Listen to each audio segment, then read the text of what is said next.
Hello everyone, welcome to my YouTube channel. तो कैसे हैं आप सब लोग। आशा करती हूँ आप अपनी पढ़ाई पर विशेष ध्यान दे रहे होंगे, पूर्ण मेहनत एवं लगन के साथ पढ़ रहे होंगे और इस समय आप अपनी तैयारी फुल फोकस के साथ अवश्य कर रहे होंगे, पूर्ण मोटिवेशन के साथ कर रहे होंगे क्योंकि अब आपके पास समय बहुत कम है। तो जैसा कि हमने आपसे कहा था कि हिंदी की फुल प्रिपरेशन आपको मैं कराऊंगी, तो आपकी हिंदी पेडागोजी की क्लासें चल रही है। तो हिंदी पेडागोजी की आज आपकी फिर से क्लास है और आज हम पढ़ेंगे भाषा शिक्षण की प्रमुख विधियां। और जो भी क्लास आपको पहले दी जा चुकी हैं, जैसे कि भाषा क्या है, भाषा का अर्जन क्या है, भाषा का अधिगम क्या है, भाषा के कौशल, ये सभी हम पढ़ चुके हैं। अगर आपने वीडियो नहीं देखी है तो प्लेलिस्ट में जाइए और उन वीडियो को भी अवश्य देखिए। साथ ही साथ आपको भाषा की प्रैक्टिस भी कराई जाती है और भाषा की प्रैक्टिस के साथ साथ जो भी महत्वपूर्ण टॉपिक होते हैं उन पर भी वीडियो आपको दी जाती है। तो चैनल को सब्सक्राइब भी कर लें और वीडियो को ज्यादा से ज्यादा अपने दोस्तों को शेयर भी किया करें। अपना प्यारा सा छोटा सा एक कमेंट भी अवश्य कर दिया करें। तो चलो शुरुआत करते हैं, वीडियो लास्ट तक आप अवश्य देखना। तो देखो, हिंदी पेडागोजी का ये एक महत्वपूर्ण टॉपिक है आपका, यानी हिंदी पेडागोजी का क्या, आपकी भाषा पेडागोजी का। दो लैंग्वेज आपकी पूछी जाती हैं तो दोनों के ही शिक्षण विधियां आपकी ठीक है, दोनों ही भाषाओं में आपकी कार्य करेंगी। अगर आपने सेकंड भाषा संस्कृत का चुनाव किया है तो ये भाषाएं आपकी वहां भी आपको ठीक है सहयोग करेंगी। तो सबसे पहले हम बात करते हैं कि इसके अंतर्गत आज हम क्या क्या पढ़ेंगे। तो देखो, भाषा शिक्षण की प्रमुख विधि है, व्याकरण विधि क्या है आपकी, और इस भाषा शिक्षण की प्रमुख विधियों में ठीक है प्रत्यक्ष विधि है आपकी, और इसके साथ साथ आपकी आगमन विधि है और निगमन विधि है। इन सभी को हम पढ़ेंगे, ठीक है। तो आप वीडियो को लास्ट तक अवश्य देखना। चलो शुरुआत करते हैं।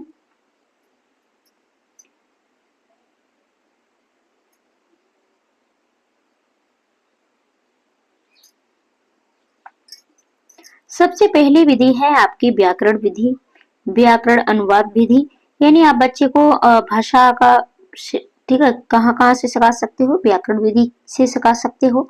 व्याकरण अनुवाद विधि, आपकी प्रत्यक्ष विधि, और सबसे अच्छी विधि आपकी यही मानी जाती है प्रत्यक्ष विधि। सम्मिश्रण विधि है आपकी, संप्रेषण परक विधि है, आगमन विधि है, इसके साथ साथ आपकी निगमन विधि। अब इन्हें हम थोड़ा डिटेल में पढ़ेंगे। सबसे पहले बात करते हैं हम व्याकरण विधि की। तो व्याकरण विधि, इस विधि के अंतर्गत अन्य भाषा के नियमों को कुछ शब्दों के साथ सिखाया और याद कराया जाता है। इसके बाद शब्द संयोजन और व्याकरणिक नियमों के आधार पर अभ्यास कराए जाते हैं।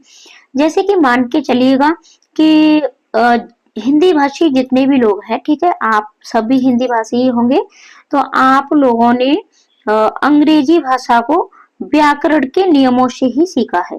ठीक है, अंग्रेजी भाषा को व्याकरण के नियमों से सीखा है। यानी पहले हम व्याकरण के कुछ नियम पढ़ते हैं, टेंस बनाने के नियम पढ़ते हैं और फिर उसको हम व्याकरण विधि से हम अंग्रेजी भाषा को सीखते हैं। व्याकरण विधि, अनुवाद विधि। अब देखो, इसमें व्याकरण और अनुवाद दो विधियां परस्पर संयोजित होती हैं। यानी व्याकरण विधि में क्या होता है कि इसमें दो विधियां परस्पर संयोजित होती हैं। संयोजित यानी जुड़ी हुई होती हैं। जैसे कि एक तो व्याकरण विधि होती है और एक अनुवाद विधि। तो आपने देखा होगा कि हमें पहले हिंदी में सेंटेंस मिलता है, हिंदी में वाक्य मिलता है, फिर हम उसका इंग्लिश में अनुवाद करते हैं या फिर इंग्लिश का हम हिंदी में अनुवाद करते हैं। आप सबने भी पढ़ा होगा। तो दो विधियां इसमें क्या हो जाती हैं, संयोजित हो जाती हैं। इस विधि में बच्चे लक्ष्य भाषा पढ़ना लिखना तो सीख लेते हैं, परंतु बोलने के ज्यादा अवसर नहीं मिलते।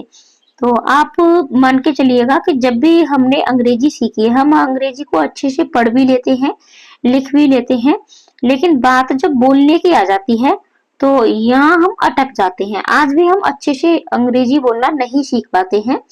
ठीक है, तो यहाँ बोलने में बच्चा यानी उसको बोलने में क्या होती है, परेशानी होती है। वो बोलना अच्छे से नहीं सीख पाता, यानी संप्रेषण करना नहीं सीख पाता है, सिर्फ लिखना और पढ़ना सीख जाता है। इस विधि में बच्चों की मातृभाषा में अनुवाद के माध्यम से लक्ष्य भाषा सिखाई जाती है। यानी आपकी जो भी लक्ष्य भाषा है, जैसे कि आप बच्चे को अंग्रेजी सिखाना चाहते हो, चाहे आप संस्कृत सिखाना चाहते हो, चाहे आप उर्दू सिखाना चाहते हो, जो भी आपकी लक्ष्य भाषा है, तो यानी ये व्याकरण विधि जो है, इससे बच्चा पढ़ना और लिखना तो सीख जाता है, लेकिन बोलना नहीं सीख पाता है। अब है आपकी प्रत्यक्ष विधि। व्याकरण अनुवाद विधि की अनेक सीमाओं के कारण प्रत्यक्ष विधि का आविर्भाव हुआ। इस मौखिक वार्तालाप विधि भी कहा जाता है इसे, ठीक है, इसे मौखिक वार्तालाप विधि भी कहा जाता है। देखो, प्रत्यक्ष विधि, अगर आप बच्चे को कोई भी मदर टंग के अलावा कोई भी दूसरी भाषा सिखाना चाहते हो, तो ये एक बहुत ही अच्छी विधि मानी जाती है। यहाँ बच्चा संप्रेषण करना सीखता है, यानी बच्चे को प्रत्यक्ष अनुभव कराया जाता है उस भाषा के साथ। प्रत्यक्ष बच्चा, उसको चाहे बोलने का अवसर हो, चाहे सुनने का अवसर हो, यानी उसको प्रत्यक्ष चीजें दी जाती है। जैसे कि इंग्लिश मीडियम स्कूलों में, ठीक है, वहाँ बच्चे को बोलना, सुनना, यानी सारी चीजें उसको वहाँ प्रत्यक्ष मिलती है, और बच्चा बिना किसी व्याकरण के और मतलब जो भी भाषा होती है अंग्रेजी, उसको सीख जाता है। इस विधि में शिक्षार्थी को मातृभाषा की मध्यस्थता के साथ अन्य भाषा सिखाई जाती है। इस विधि में बच्चों की मातृभाषा का प्रयोग नहीं किया जाता, केवल लक्ष्य भाषा को आधार बनाया जाता है। यानी यहाँ देखो, जैसे कि इंग्लिश मीडियम स्कूलों में आपने देखा होगा कि मदर टंग बोलने पर रोक होती है, वहाँ सिर्फ और सिर्फ जो भी भाषा वो सिखाना चाहते हैं आपको, उसी को आधार बनाया जाता है, यानी लक्ष्य भाषा को ही आधार बनाया जाता है। उसी को आपको बोलने के ज्यादा से ज्यादा अवसर दिए जाते हैं, टीचर भी उसी भाषा का प्रयोग करते हैं। तो आपका प्रश्न भी बनता है कि कौन सी विधि सबसे बेहतर विधि है बच्चे को मतलब मातृभाषा के अलावा दूसरी भाषा सिखाने में। तो दूसरी भाषा सिखाने में प्रत्यक्ष विधि सबसे ज्यादा बेहतर मानी जाती है। फिर है आपकी आगमन विधि। इस विधि में अनुभव, उदाहरण तथा प्रयोग का प्रत्यक्ष अध्ययन करके नियम बनाए जाते हैं, ठीक है, यानी सबसे पहले बच्चे उदाहरण और अनुभवों के द्वारा, ठीक है, यानी प्रयोग करता है प्रत्यक्ष, और उसके बाद नियम बनाता है। ये शिक्षण पद्धति छात्र केंद्रित होती है, जो छात्रों को करके सीखने पर जोर देती है। ये एक मनोवैज्ञानिक तरीका है। इस विधि में कुछ शिक्षण सूत्रों का पालन किया जाता है, जैसे ज्ञात से अज्ञात की ओर, सरल से कठिन की ओर, मूर्त से अमूर्त की ओर, स्थूल से सूक्ष्म की ओर, और सामान्य से विशिष्ट की ओर। यानी और ये आगमन विधि के आपके क्या है, ये आगमन विधि के आपकी विशेषताएं, जैसे ज्ञात से ज्ञात की ओर, जैसे कि बच्चा जानता है, बच्चा ए जानता है, तो आप ए से उसको एप्पल सिखा सकते हो, ठीक है, बी जानता है तो बी से आप उसको बॉल सिखा सकते हो, इस तरीके से। यानी बच्चे को जो जानता है, मूर्त से अमूर्त की ओर, इसी तरीके से स्थूल से सूक्ष्म की ओर ये विधि आपकी बढ़ती है, सामान्य से विशिष्ट की ओर, यानी पहले बच्चे को सामान्य जानकारी दी जाती है, फिर विशिष्ट की ओर ले जाया जाता है। अगली है आपकी निगमन विधि। इस विधि में विद्यार्थियों को पहले नियमों का ज्ञान दिया जाता है, फिर उन नियमों को एक उदाहरण देकर समझाया जाता है। देखो, आगमन और निगमन विधि ये एक दूसरे के विपरीत होती हैं, उल्टी होती हैं, ठीक है, अपोजिट होती हैं। ये आपको हमेशा याद रखना है, चाहे किसी भी विषय में ये आपसे पूछ ली जाए। इस पद्धति को शिक्षक केंद्रित विधि भी कहा जाता है। इसमें शिक्षक सभी नियमों को पढ़ाता है। इसमें बालकों से व्याकरण के नियम रटवाए जाते हैं, और ये विधि बिल्कुल भी मनोवैज्ञानिक विधि नहीं मानी जाती है, अच्छी विधि इसे नहीं माना जाता है, छोटी क्लासों में तो बिल्कुल भी नहीं माना जाता है। फिर है आपकी अगली विधि है अनुकरण विधि। इस विधि में बालक अनुकरण करके सीखता है, ठीक है, सीखना नहीं है, सीखता है, इसलिए इस विधि को अनुकरण विधि कहा जाता है। इस विधि में बालक अपने शिक्षक का अनुकरण करके लिखना, पढ़ना व नवीन रचना करना सीखता है। ये सीखना हो गया है, सब जगह सीखता है। इस विधि के अंतर्गत बालक शिक्षक के उच्चारण को सुनकर वाचन करना सीखते हैं। पहले शिक्षक बोलता है, फिर बच्चे उसका अनुसरण करते हैं, ठीक है। तो ये आपकी कैसी विधि है? अनुकरण विधि, यानी आप बच्चे को कोई भी शब्द बोलना सिखाते हो, कोई भी छोटे-छोटे सेंटेंस सिखाना चाहते हो और कोई भी भाषा सिखाना चाहते हो, तो उसको छोटे-छोटे सेंटेंस पहले आप बोलिएगा, फिर बच्चा उसका अनुकरण करेगा। आप बोलिएगा, बच्चा दोहराएगा। ठीक है, पुनरावृत्ति या अनुकरण। तो इस तरीके से इस विधि के द्वारा भी हम बच्चों को भाषा का अर्जन करा सकते हैं, बच्चे को भाषा सिखा सकते हैं। ये कुछ भाषा शिक्षण विधियां हैं। ठीक है, बच्चे को भाषा किस किस तरीके से बच्चे भाषा सीखते हैं। फिर है आपकी व्याख्यान विधि, और ये छोटे बच्चों के लिए बहुत ही मतलब खराब विधि है, क्योंकि बच्चे आपके छोटे होते हैं। ठीक है, व्याख्यान विधि में किसी तथ्य विषय की व्याख्या की जाती है। व्याख्यान विधि को शिक्षक की सबसे प्राचीन विधि माना जाता है। इस विधि में शिक्षक की भूमिका प्रमुख होती है। अब देखो, हमारी शिक्षा कैसी है? हमारी शिक्षा बाल केंद्रित है। ठीक है, शिक्षक केंद्रित बिल्कुल भी नहीं है, बाल केंद्रित शिक्षा है। और जहां भी बात शिक्षक केंद्रित भूमिका की आ जाए, शिक्षक केंद्रित की बात आ जाए, वो आपका एक नेगेटिव पॉइंट हो जाता है। तो व्याख्यान विधि एक अच्छी विधि नहीं मानी जाती है, इसलिए इसे शिक्षक केंद्रित शिक्षण विधि कहा जाता है। अगला है आपका भाषा संसर्ग विधि। यह एक व्याकरण शिक्षण की विधि है। इस विधि में रचनाओं के माध्यम से व्याकरण का ज्ञान दिया जाता है।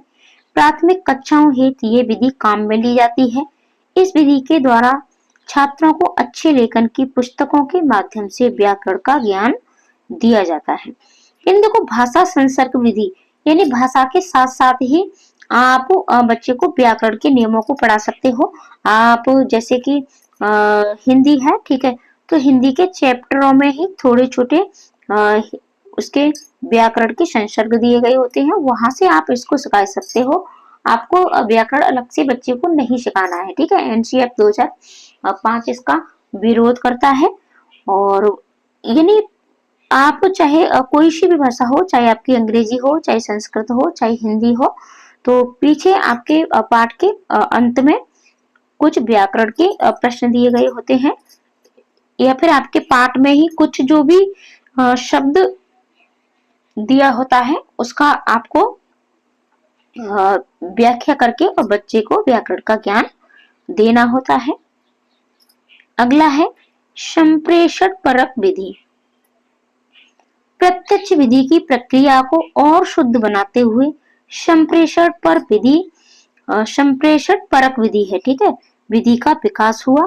अब देखो, संप्रेषण का अर्थ आप जानते हुए अपने भावों को, विचारों को कहना, अभिव्यक्त करना। ठीक है, और दूसरे के विचारों को ग्रहण करना। ठीक है, ये संप्रेषण होता है। तो जब हम अपने भावों विचारों को व्यक्त कर पाते हैं, बोल पाते हैं, तो यही संप्रेषण है। और बच्चा जब शुद्ध संप्रेषण कर लेता है, धारा प्रवाह संप्रेषण करना सीख जाता है, तब माना जाता है कि भाषा पर उसका पूर्ण अधिकार है।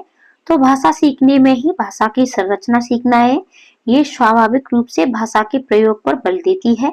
संप्रेषण के माध्यम से ही भाषा सीखी जाती है। जैसे कि बच्चा घर में भाषा सीखता है, अर्जन करता है, तो वो संप्रेषण करता है। शुरुआत में बच्चा टूटी फूटी भाषा बोलता है। ठीक है, शुरुआत में बच्चा क्या करता है?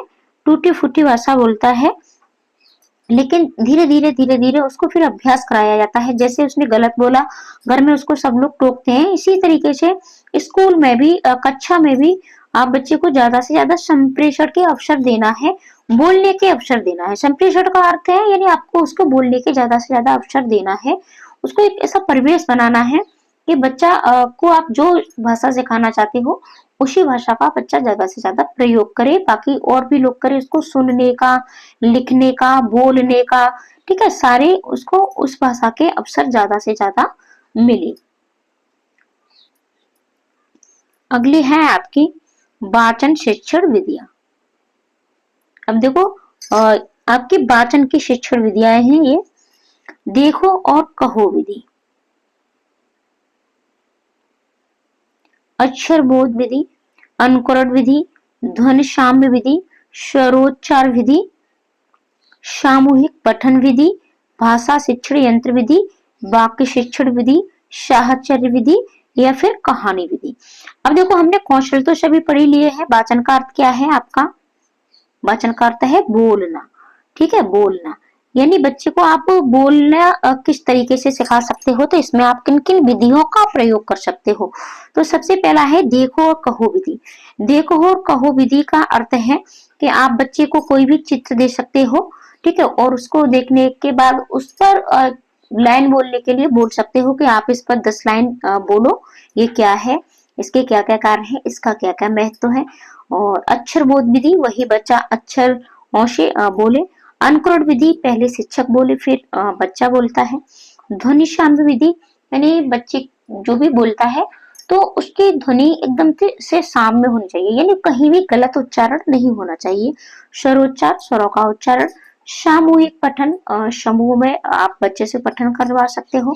भाषा शिक्षण यंत्र विधि, यंत्र विधि का अर्थ है बार बार रिपीट करना, ठीक है, बार बार आप, जैसे कि बच्चा कोई वर्ड बोलने में उसको कठिनाई होती है तो आप उसको बार बार बोलने के अवसर दे सकते हो। वाक्य शिक्षण विधि, किसी वाक्य को आप पूरा करवा सकते हो। साहचर्य विधि, किसी साचर का अर्थ होता है जोड़ना, ठीक है, किसी से संबंध करना, किसी के साथ जोड़ करके पढ़ाना।